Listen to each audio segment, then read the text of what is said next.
나는 전능하신 아버지 하나님 천지의 창조주를 믿습니다. 나는 그의 유일하신 아들 우리 주 예수 그리스도를 믿습니다. 그는 성령으로 잉태되어 동정녀 마리아에게서 나시고 본디오 빌라도에게 고난을 받아 십자가에 못 박혀 죽으시고 장사된 지 사흘 만에 죽은 자 가운데서 다시 살아나셨으며 하늘에 오르시어 전능하신 아버지 하나님 우편에 앉아 계시다가 거기로부터 살아있는 자와 죽은 자를 심판하러 오십니다. 나는 성령을 믿으며 거룩한 공교회와 성도의 교제와 죄를 용서받는 것과 몸의 부활과 영생을 믿습니다. 아멘.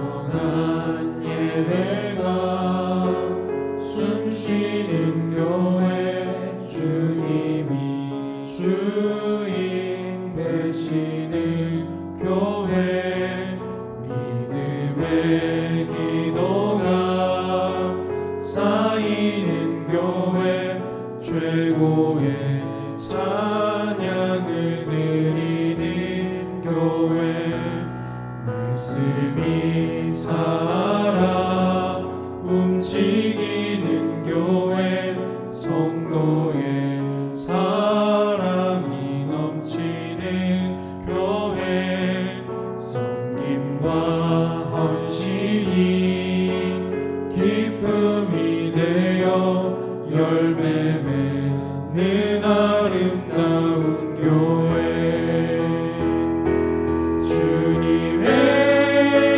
마음 닮아서 이웃을 사랑하는 교회 주님의 영광을 위해서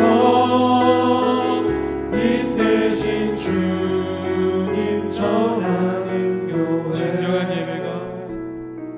진정한 예배가 숨쉬는 교회 주님이 주인 되시는 교회 믿음의 기도가 쌓이는 교회 최고의 찬양을 드리는 교회 말씀이 살아 움직이는 교회 성도의 사랑이 넘치는 교회 섬김과 헌신이 기쁨이 되어 열매 맺는 아름다운 교회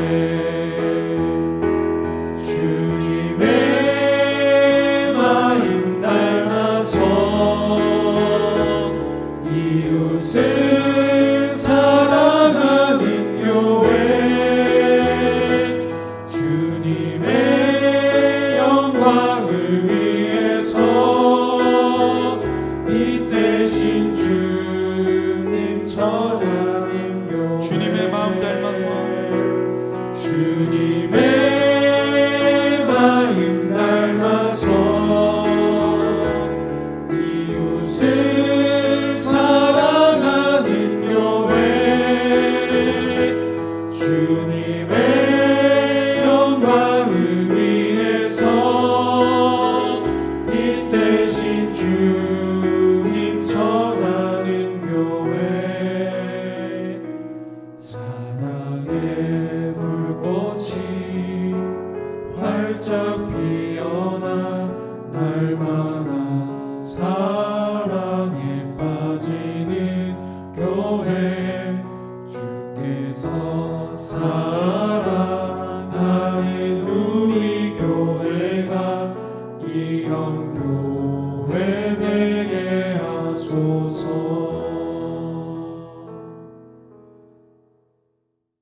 우리 시간 함께 우리 공동기도 드리겠습니다.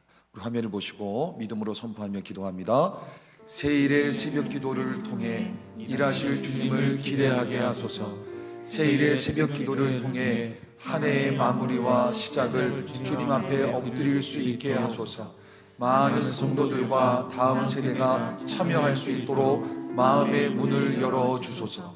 지금부터 기도에 대한 마음을 끊임없이 부어주시고 21일을 결단할 수 있는 믿음을 허락하소서. 많은 성도들과 가정이 주님께 기도할 수 있도록 건강과 안전을 지켜주시며 은혜의 자리를 놓치지 않고 끝까지 승리하게 하소서. 두 날개의 세일의 새벽 기도회를 통해 우리 교회의 기도의 불이 뜨겁게 타오르게 하소서.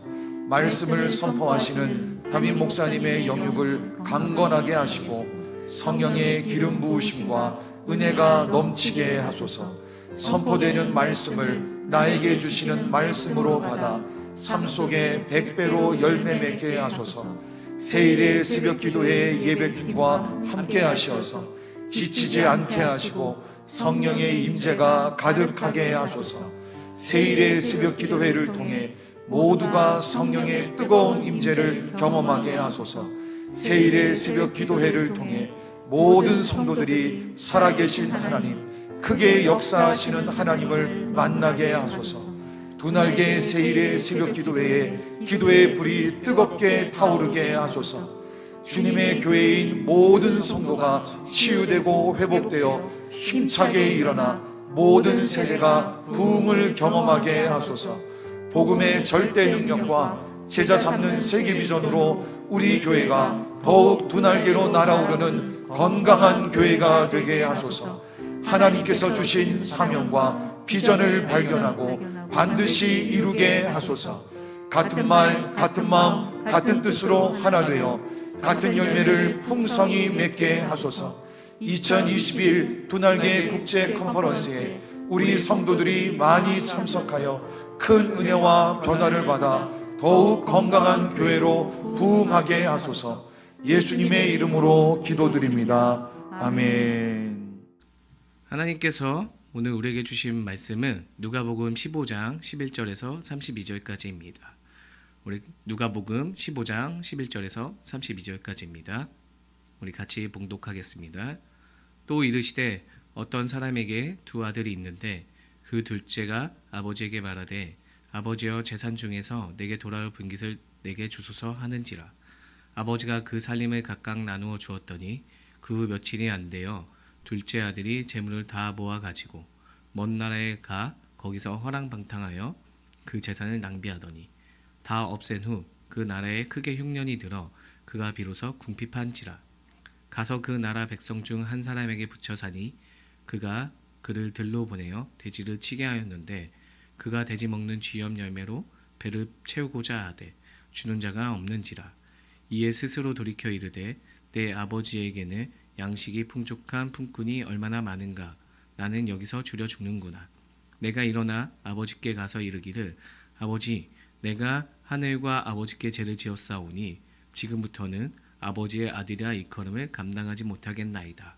나를 품꾼의 하나로 보소서 하리라 하고 이에 일어나서 아버지께로 돌아가니라. 아직도 거리가 먼데 아버지가 그를 보고 측은히 여겨 달려가 목을 안고 입을 맞추니 아들이 이르되 아버지 내가 하늘과 아버지께 죄를 지었사오니 지금부터는 아버지의 아들이라 일컬음을 감당하지 못하겠나이다 하나. 아버지는 종들에게 이르되 제일 좋은 옷을 내어다가 입히고 손가락에 가락지를 끼우고 발에 신을 신기라. 그리고 살찐 송아지를 끌어다가 잡으라. 우리가 먹고 즐기자. 이 내 아들은 죽었다가 다시 살아났으며 내가 잃었다가 다시 얻었노라 하니 그들이 즐거워하더라. 맏아들은 밭에 있다가 돌아와 집에 가까이 왔을 때 풍악과 춤추는 소리를 듣고 한 종을 불러 이 무슨 일인가 물은데 대답하되 당신의 동생이 돌아왔음에 당신의 아버지가 건강한 그를 다시 맞아들이게 되므로 인하여 살찐 송아지를 잡았나이다 하니 그가 노하여 들어가고자 하지 아니하거늘 아버지가 나와서 권한대 아버지께 대답하여 이르되 내가 여러 해 아버지를 섬겨 명을 어김이 없거늘 내게는 염소 새끼라도 주어 나와 버치로 즐기게 하신 일이 없더니 아버지의 살림을 창녀들과 함께 삼켜버린 이 아들이 돌아오매 이를 위하여 살찐 송아지를 잡으셨나이다. 아버지가 이르되 이에 너는 항상 나와 함께 있으니 내 것이 다 내 것이로되 이 내 동생은 죽었다가 살아났으며 내가 잃었다가 얻기로 우리가 즐거워하고 기뻐하는 것이 마땅하다 하니라. 네, 오늘 본문의 말씀에 나오는 우리 탕자 아버지를 통해서 하나님 아버지가 어떤 분인지 우리가 좀 더 알아가길 소망합니다. 오늘 본문에 보면은 둘째 아들이 아버지에게 분깃, 곧 재산을, 유산을 미리 달라고 말을 합니다. 이는 아버지가 돌아가면 우리에게 유산을 물려주실 테니까 그 유산을 좀 미리 주세요 라고 말을 하는 겁니다. 그런데 더 깊이 이 뜻을 더 깊이 보면 단순히 유산을 미리 달라는 것이 아니라 지금도 살아계신 아직 정정하신 그 아버지를 죽은 사람으로 만들어 버리는 겁니다. 그리고 유대인들의 전통에 따르면 이 유산은 오로지 맏아들에게만 상속이 됩니다. 이 말은 즉슨 이 둘째 아들에게는 돌아갈 유산이 전혀 없었다라는 겁니다. 그런데 신기하게도 이 아버지는 이 둘째 아들의 요청에 어디에다 쓸 건지 따지지도 않고 그냥 둘째에게 그 재산을 나누어 줍니다. 그렇게 재산을 나누어 주자 둘째 아들은 집을 떠나 허랑방탕한 삶을 살게 됩니다. 그러고 얼마 지나지 않아 재산이 다 떨어지자 둘째 아들은 돼지가 먹는 쥐염 열매로 배를 채우고자 합니다. 그럼에도 그 누구도 이 쥐염 열매를 주는 사람이 없었습니다. 정말 배고파서 이제 죽게 되자 정말 죽을 것 같자 생각을 하게 됩니다. 아버지 안에 있는 아버지가 거느리고 있는 이 품꾼들은 항상 배부르고 안전하게 그 아버지 품 안에서 살고 있는 걸 생각하게 됩니다. 그래서 아버지에게로 돌아가기로 결정을 합니다. 그런데 이 아들은 아들로서 아버지에게 가는 것이 아니라 품꾼이 되기 위해서 아버지에게 돌아갑니다. 그런데 아버지의 생각은 조금 달랐습니다. 우리 20절 같이 한번 읽어보도록 하겠습니다. 이에 일어나서 아버지께로 돌아가니라. 아직도 거리가 먼데 아버지가 그를 보고 측은히 여겨 달려가 목을 안고 입을 맞추니. 이 구절의 중간에 보면 측은히 여겼다고 나옵니다. 흥청망청 재산을 낭비한 그 아들을 구박하고 타박하고 어떻게 보면 그 죄를 물을 수도 있지만 아버지는 그러는 것이 아니라 오히려 측은히 여기시고 달려와서 아들을 맞이하십니다. 아버지는 아들이 어느 쪽으로 올지 모르니까 매일매일 이쪽에서 저쪽에서 계속 아들이 돌아오기만을 그 마음 가운데 간절히 바라면서 아들을 기다렸을 겁니다. 아버지에게는 아들이 어떠한 잘못을 저지르고 어떠한 삶을 살았는지 전혀 중요하지 않았습니다. 그냥 아버지에게로 돌아오는 것, 그거 하나만으로도 아버지는 기뻐하셨습니다. 아버지가 아들을 사랑하는데 아들의 잘못은 중요하지 않습니다. 그냥 아들의 존재 그 자체만으로도 아버지는 아들을 사랑하십니다. 우리 하나님 아버지께서도 우리를 언제나 기다리고 계십니다. 우리가 하나님 아버지께 더욱 다가가길 매 순간 기다리고 계십니다. 우리가 살아가는 모든 순간에 하나님께 꼭 안겨서 살아가시는 삶이 되길 축복합니다. 이번에는 우리 첫째 아들의 이야기를 집중해서 봤으면 좋겠습니다. 첫째 아들이 일을 하다가 집에 돌아왔는데 집이 시끌벅적한 겁니다. 그래서 무슨 일인가 해서 종을 부릅니다. 그리고 왜 이렇게 시끄럽니 물어보죠. 종이 이야기를 합니다. 당신의 동생이 돌아와서 그로 인해서 아버지가 살찐 송아지를 잡고 잔치를 열었습니다. 이에 큰아들은 굉장히 화가 납니다. 그리고 집에 들어가지 않습니다. 아버지가 이를 알고 나가서 큰아들에게 말합니다. 왜 여기 있어? 같이 들어가자 라고 말을 하죠. 그러자 이 첫째 아들은 자신이 왜 화가 났는지를 아버지께 이야기합니다. 우리 29절, 30절 같이 한번 보도록 하겠습니다. 아버지께 대답하여 이르되 내가 여러 해 아버지를 섬겨 명을 어김이 없거늘 내게는 염소 새끼라도 주어 나와 내 벗으로 즐기게 하신 일이 없더니 아버지의 살림을 창녀들과 함께 삼켜버린 이 아들이 돌아오매 이를 위하여 살찐 송아지를 잡으셨나이다. 이 두 절을 통해서 첫째 아들이 화가 난 이유가 나오는데요. 아버지의 말씀에 항상 순종한 이 자신에게는 송아지 못한 염소 새끼 한 마리도 안 주시면서 창녀들이랑 노느냐 아버지가 주신 재산을 모두 날려버리고 탕진한 그 동생이 돌아왔을 때 내쫓아도 모자를 판에 오히려 살찐 송아지를 잡아서 잔치까지 벌이니 이게 너무 화가 나는 겁니다. 그런데 이 말씀에 중요한 게 있는데 우리 29절 말씀을 다시 한번 살펴보면요. 자세히 살펴보면 첫째 아들이 아버지한테 아버지 친구들이랑 놀게 염소 새끼 한 마리만 좀 주세요 라고 요청을 했을 때 아버지가 안 돼 라고 말씀을 하신 게 아니라는 겁니다. 애초에 첫째 아들은 아버지에게 이 염소 그리고 송아지도 구하지 않았다는 것을 볼 수 있습니다. 말씀에 자신이 구했을 때 거절했다고 표현되지 않습니다. 그리고 말씀 전체를 살펴보아도 아버지가 잔치를 위해서 염소를 구했을 때 거절하실 분이 아니라는 건 금방 알 수가 있습니다. 첫째 아들이 아버지께 염소를 구하지 않은 것은 아버지의 재산을 탐하는 것이고 아버지의 뜻을 거스른다고 생각했기 때문이죠. 첫째 아들의 생각은 대단히 훌륭하고 또 순종적이며 성실해서 칭찬받아 마땅하다고 생각합니다. 그런데 이 생각들이 오히려 아버지를 인색하고 차별하는 사람으로 오해하게 만들고 있습니다. 그런데 31절의 말씀을 통해서 오해를 벗어버리게 하십니다. 우리 31절 같이 한번 보도록 하겠습니다. 아버지가 이르되 예 너는 항상 나와 함께 있으니 나와 내 것이 다 내 것이로되. 아버지께서는 이 모든 것을 준비하셨습니다. 그리고 아버지가 가지고 있는 모든 것이 착실하고 성실하고 언제나 순종하는 그 첫째 아들에게 줄 것을 예비하고 계셨습니다. 어쩌면 태어날 때부터 자신의 모든 것을 우리 첫째 아들에게 주어야겠다고 결정해 놓으셨을지도 모릅니다. 한 나라의 왕자가 태어나면 그 모든 왕권을 넘겨주려고 준비하고 있던 것처럼 말입니다. 오늘 말씀을 좀 정리하려고 합니다. 오늘 말씀을 통해서 우리 아버지의 하나님의 모습을 볼 수 있습니다.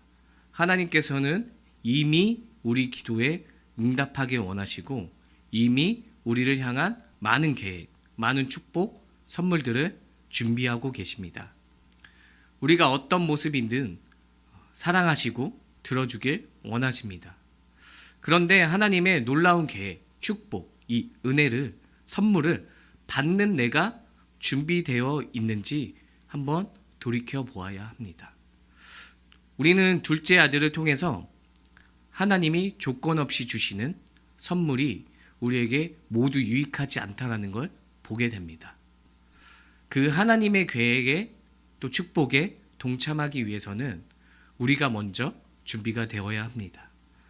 우리가 그 모든 것을 자신의 뜻대로 사용하는 것이 아니라 정말로 하나님의 그 선한 계획 가운데 사용할 수 있는지 돌이켜 보아야 합니다. 우리가 하나님의 말씀을 닮아 하나님이 주시는 모든 축복을 나를 위해서가 아니라 하나님 나라를 위해서 우리 이웃을 위해서 흘려보낼 수 있을 때 하나님께서는 준비한 모든 것을 우리에게 부어주실 것입니다. 우리 모두가 이런 하나님의 축복을 경험하는 주님의 자녀가 되길 축복합니다. 우리 같이 찬양하면서 나아가겠습니다.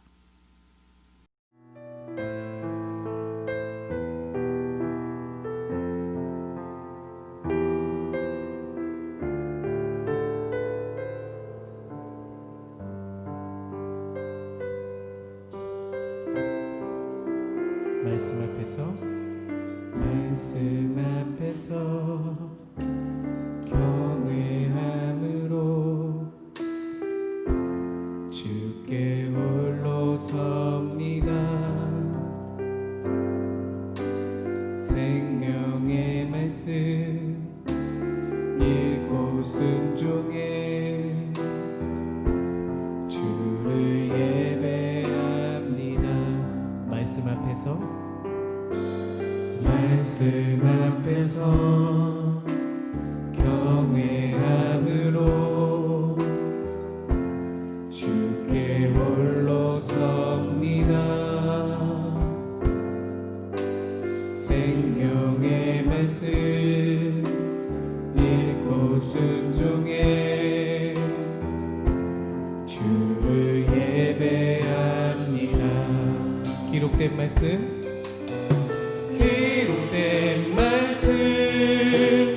이미 있어서 진리로 우리 거룩해 하며 거룩한 말씀 세세 영원히 복음이 되어 말씀하시네.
주기도문으로 예배를 마치도록 하겠습니다. 하늘에 계신 우리 아버지, 아버지의 이름을 거룩하게 하시며 아버지의 나라가 오게 하시며 아버지의 뜻이 하늘에서와 같이 땅에서도 이루어지게 하소서. 오늘 우리에게 일용할 양식을 주시고 우리가 우리에게 잘못한 사람을 용서하여 준 것 같이 우리 죄를 용서하여 주시고 우리를 시험에 빠지지 않게 하시고 악에서 구하소서. 나라와 권능과 영광이 영원히 아버지의 것입니다. 아멘.